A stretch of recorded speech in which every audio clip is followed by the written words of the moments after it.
Hello, young readers, and welcome to Story Time with me, your little darling narrator. I hope you enjoy this channel and that your imagination gets a good workout through the stories read here. Now, if you really enjoy this channel, then I'm inviting you to subscribe to this channel. If you like a story that's being read to you, I need you to do me a favor. I need you to smash that like button. Let me know you like a story. That lets me know to keep doing what I'm doing so you can get more stories like it. Okay? Now, if you're ready, go ahead, sit back, relax, and we'll get started. The name of this story is called Stanley the Stinkbug Goes to Camp by Max Lucado, and this story is all about friendship. Enjoy. Camp Bugaboo buzzed with busy bugs. This year, Hermie the caterpillar and his friend Wormy were counselors.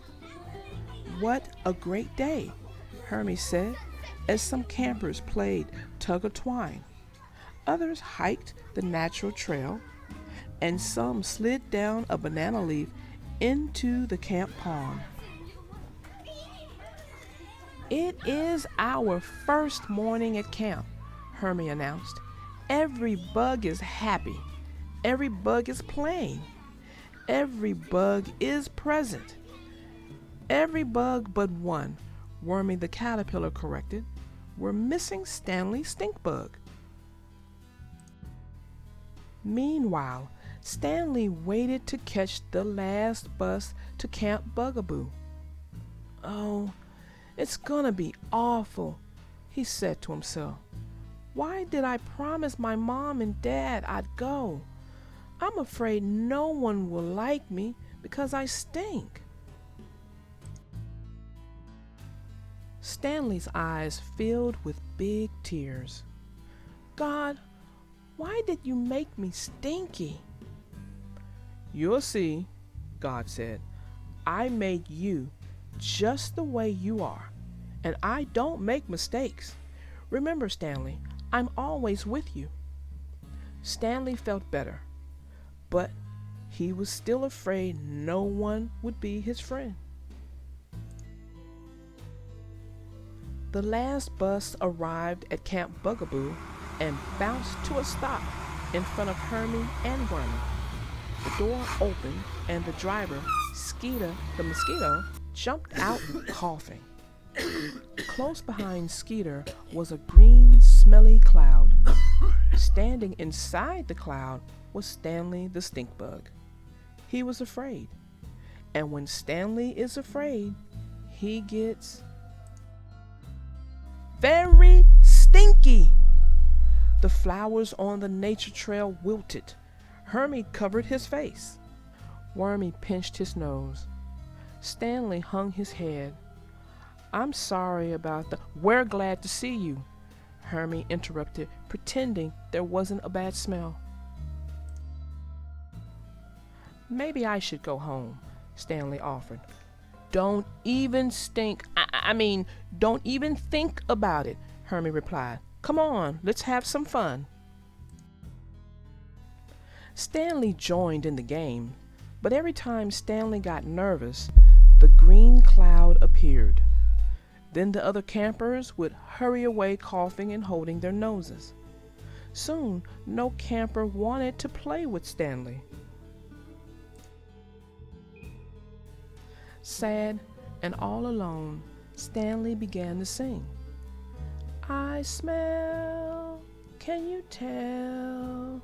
Do you shriek because I read? Flowers cower, stones moan, skunks flunk, ants pant, and it's all because I stink."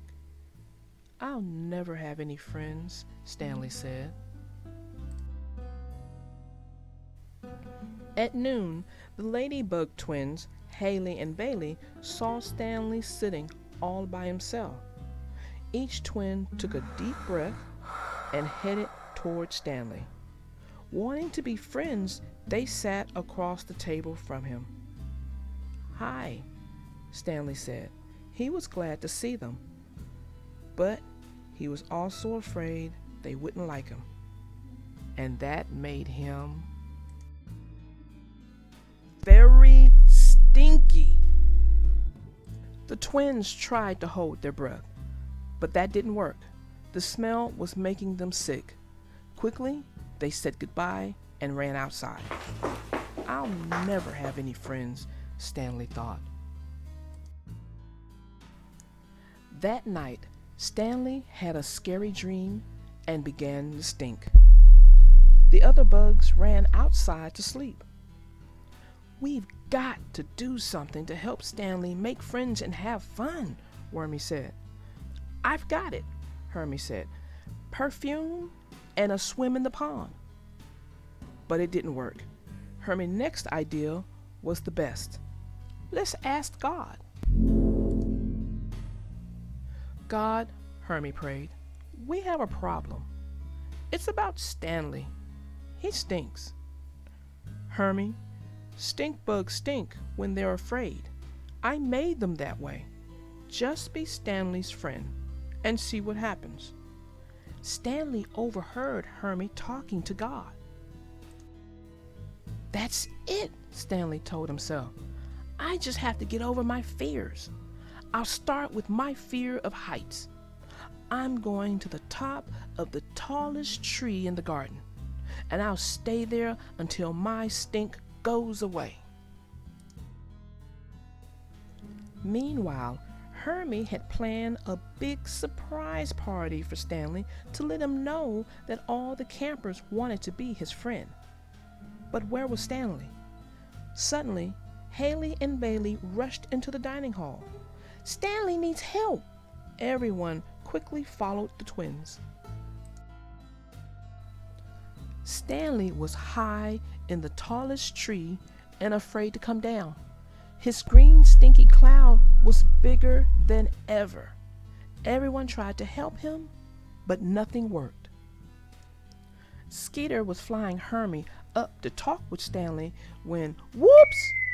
Stanley slipped and fell. Skeeter and Hermie zoomed under Stanley and caught him. At the party for Stanley, all the campers clustered around him. "We want to be your friends," Hermie said. Now Stanley wasn't afraid, and since he wasn't afraid, he didn't stink. So everyone could smell Lizzie's yummy cake, even Big Bully Kroger. "It's the frog," Lucy yelled. "We're trapped," shouted Skeeter. The long bug-snatching tongue of the bullfrog darted through the door.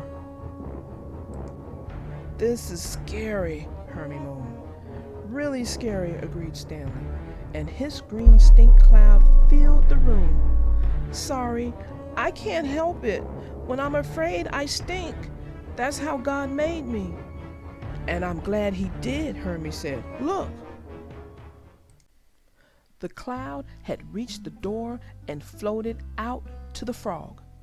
The big tongue stopped moving. Quickly, it rolled back into Big Bully's mouth. "Yuck!" yelled Big Bully Kroger as he hopped away with a thud. "Yuck! Thud! Yuck! Thud! Yuck!" Everyone cheered. Stanley's stinky smell had scared away the frog. "Way to go, Stanley," Hermie said. "You protected us all. It's a good thing God made you stinky," Wormy said. "Yes, it is," Stanley agreed. Now Stanley Stinkbug has lots of friends, but they all carry nose pins with them, just in case. Well, that ends our story. And what a story it was, wouldn't you say? We got a lot of takeaways from it.